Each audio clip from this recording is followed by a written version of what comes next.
आज हम बाल विकास शिक्षा शास्त्र में शारीरिक विकास के बारे में चर्चा करेंगे। बालक में शैशवावस्था में किस प्रकार से शरीर का विकास होता है, किस प्रकार से वजन, भार, लंबाई में के अनुपात में परिवर्तन देखने को मिलता है, इसी के बारे में चर्चा करते हैं।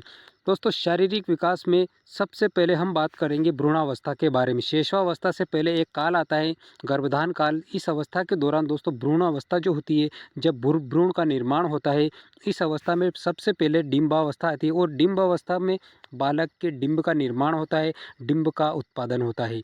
डिंब के बाद दोस्तों वो जो डिंब होता है वो एक भ्रूणीय अवस्था में आता है और इस अवस्था में एक प्राणी के रूप में वो डिंब का जन्म होता है। अब दोस्तों भ्रूणीय अवस्था के बाद एक और अवस्था आती है भ्रूणावस्था। और भ्रूणावस्था में दोस्तों जन्म गर्भाशय में 2 महीने से लेकर जन्म तक की जो अवस्था होती है इसे भ्रूणावस्था कहा जाता है। ये तीनों काल भ्रूणावस्था के अंतर्गत ही आते हैं दोस्तों। अब बात करेंगे अपन भ्रूणावस्था में बच्चों की लंबाई, भार, वजन के बारे में। तो दोस्तों इस अवस्था में बच्चा जो होता है उसकी लंबाई होती है लगभग 20 इंच के आसपास और उसका वजन 6 से 7 पौंड तक उसका वजन होता है। दोस्तों इस अवस्था में त्वचा, उस शरीर के अंग और बच्चे की धड़कनें सुनी जा सकती हैं। इस अवस्था में त्वचा बनने लगती है, अंग बन जाते हैं और बालक की धड़कन भी सुनी जा सकती है। बढ़ते हैं इसी क्रम में आगे। अब बात करेंगे दोस्तों शैशवावस्था के बारे में। शैशवावस्था में बालक का शारीरिक विकास कैसे होता है, तो दोस्तों वजन की बात करेंगे। सबसे पहले शैशवावस्था के बालक का वजन होता है दोस्तों 6 से 8 पौंड के आसपास शैशवावस्था के बालक का वजन होता है। दोस्तों बालिकाओं में थोड़ा सा वजन कम देखने को मिलता है। 5वें वर्ष के अंत तक दोस्तों बालक बालिकाओं का वजन लगभग 38 से 40 पौंड के आसपास होता है। लंबाई की बात की जाए दोस्तों, अगला पॉइंट है हमारा लंबाई जन्म के समय 90 इंच के आसपास बालक की लंबाई होती है। बालिकाओं की अपेक्षाकृत बालकों की थोड़ी कम होती है, क्योंकि 3-4 वर्ष के जो समय होता है इसमें बालिकाएं लड़कों से अधिक लंबाई ले लेती है। अब बात करेंगे दोस्तों हड्डियों के बारे में।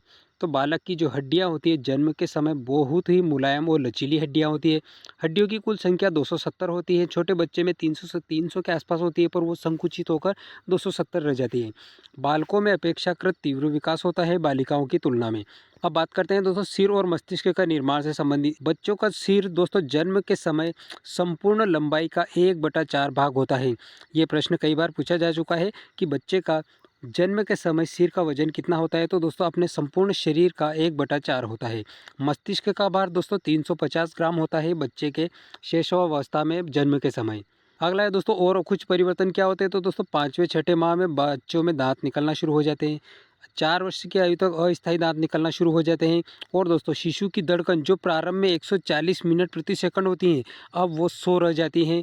और दोस्तों इस अवस्था में यौन अंगों का मंद विकास होता है। यौन अंग जो होते हैं उनका विकास मंद गति से होता है, धीरे धीरे विकास होता है। बढ़ते हैं दोस्तों आगे। अब बात करते हैं अपन शैशवावस्था से जुड़ी विशेषताओं के बारे में। शैशवावस्था की विशेषता क्या होती है, तो दोस्तों इस अवस्था का जो बालक होता है उसमें अनुकरण करने की प्रवृत्ति होती है, बार बार चीज़ों को दोहराता है।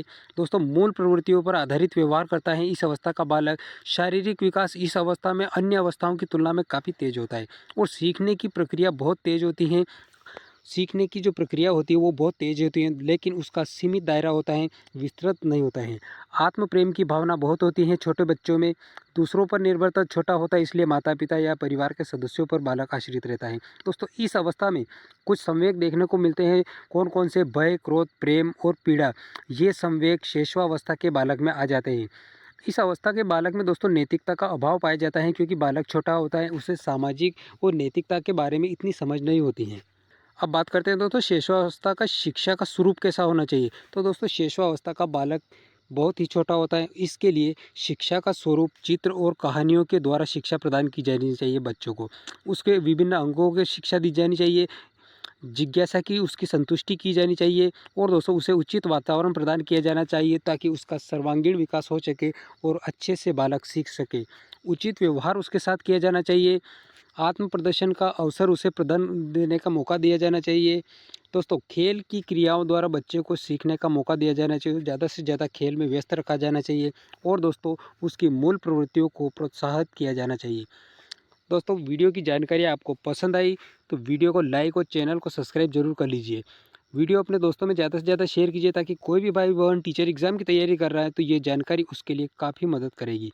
तो दोस्तों मिलेंगे अगले वीडियो में, तब तक के लिए आपको बहुत बहुत धन्यवाद।